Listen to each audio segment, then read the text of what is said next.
व्यक्तिमत्व जर मुलांचं तयार करायचं असेल तर त्या प्रत्येक जडणघडणीचे टप्पे आपण पाहूया. पहिला आहे मुलांसाठी वेळ देणे. नंबर 1. सध्या नव्या युगात वेळ सोडून सगळं काही आहे. सगळं आहे. प्रत्यक्ष वेळ, प्रत्यक्ष बाप, प्रत्यक्ष आई ही त्या मुलासोबत किती असते, कशा पद्धतीने राहते हे महत्वाचं आहे. कारण त्या जबाबदाऱ्या मी सांगितल्याप्रमाणे क्लासेस आणि शाळेवर दिलेले. 50,000 रुपये फी भरली, असा कसा तयार होत नाही शाळेमध्ये, शाळा बंद करा असं म्हणणारे पालक आहेत.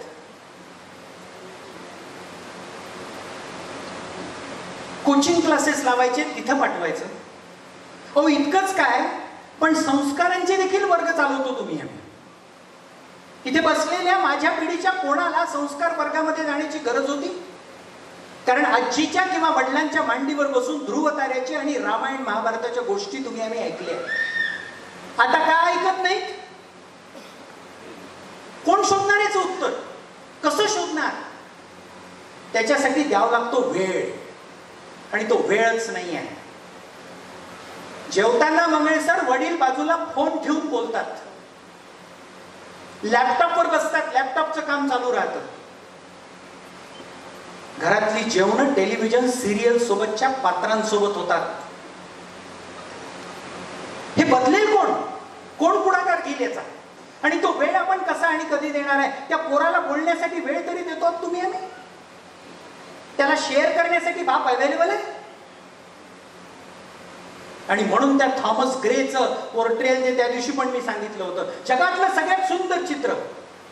माझ्या इंग्लिश लिटरेचर मध्ये थॉमस ग्रे नावाचा एक पोएट आहे, त्यानं elegy return in country church नावाची कविता लिहिली आणि त्याच्यामध्ये जगातलं सगळ्यात सुंदर चित्र दिलंय. काय चित्र आहे ते? स्वित्झर्लंडच्या पहाडांचं नाही आहे, ते सुंदर सुंदर मियामीच्या बीचेसचं नाही आहे, ते ग्रामीण भागातलं एक चित्र आहे. थॉमस ग्रे असं म्हणतो की ग्रामीण भागामध्ये जेव्हा संध्याकाळच्या वेळी एखादा शेतमजूर शेतामध्ये काम करून घरी येतो तेव्हा त्याचं अंग धुळीनं आणि घामानं माखलेलं असतं. तो गावाच्या वेशीवर जेव्हा येतो तेव्हा त्याचा मुलगा आणि मुलगी धावत जाऊन त्याच्यापाशी पोहोचतात. तो आपल्या मुलीला कडेवर घेतो, मुलाला खांद्यावर घेतो आणि आपल्या मुलांसोबत दिवसभराच्या गप्पा करत घराकडे येणारा तो बाप म्हणजे जगातलं सगळ्यात सुंदर चित्र आहे. इथे आई मुलांना सांगते चुपचाप राहा बरं, आता बाबा येणार आहे. मला असं वाटतं बाबाच्या जागी वाघ येणार आहे. कारण बाबा घरी कसे येतात? बाबा घरी हे आपल्या ऑफिस मधलं फ्रस्ट्रेशन घेऊन येतात. ऑफिसमध्ये बॉसनी रागावलं तर त्याचा राग कोणावर काढायचा? तो पोरावर काढतात. आई देखील दिवसभर मी काम करते आणि या घरामध्ये माझी किंमतच नाही करत तुझा बाप, म्हणून बडबड करू नको, मोबाईल घे, चुपास. टाइम. संध्याकाळचं घरातलं वातावरण कसं असलं पाहिजे? पोरं म्हणतील क्या बात आहे, बाबा येणार, आता मज्जा येणार, आता मस्ती होणार, आता बाबा माझ्याशी खेळणार, आता गंमत होणार, मस्त होणार. छोटासा 4 वर्षाचा पोरगा आपल्या बाबाची वाट पाहत राहतो. त्याला सांगायचं असतं की बाबा माझ्या वर्गामध्ये की नाही आज तो चिंगू आहे, तो की नाही मागच्या बेंचवर बसला तर त्याने की नाही माझ्या अंगावर पेन्सिल फेकली, ती पेन्सिल तुटली, मग मी की नाही त्याला स्केल मारली, मग मी त्याला पाणी फेकलं, मग मॅडमनी की नाही मला कान धरून उभं करायला. हो हे सांगायचंय त्याला. नाही बाप पण चुप, फालतूपणा करू नका. काय हे काय? मी एवढा ऑफिस मधून थकून येतो, या घरासाठी एवढं करतो, इतकी कमाई करतो, इतके पैसे आणतो, तुम्हाला सगळं सुखसोयी मी दिलेले आहे.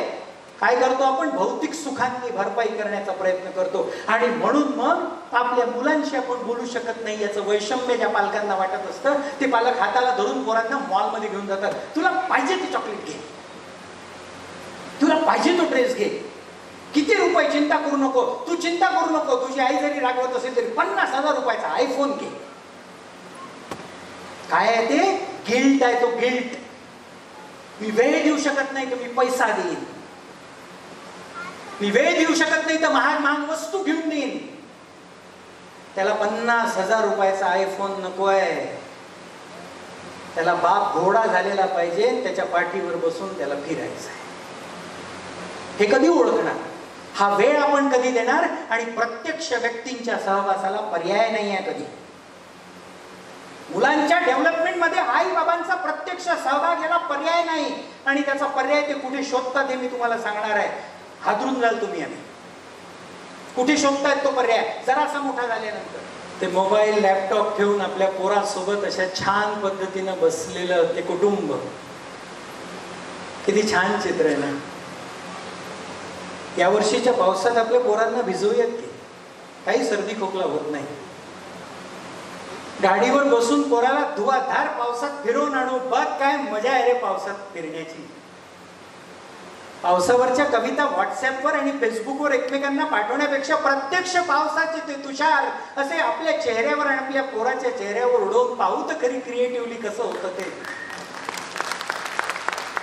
हे असं जर करता आलं तर तो मोबाईल दूर ठेवेल, अन्यथा तो दूर ठेवणार नाही. त्यांना पर्याय द्यावे लागतील, आणि त्यासाठी म्हणून माझा पुढचा भाग आहे सकारात्मक संवाद.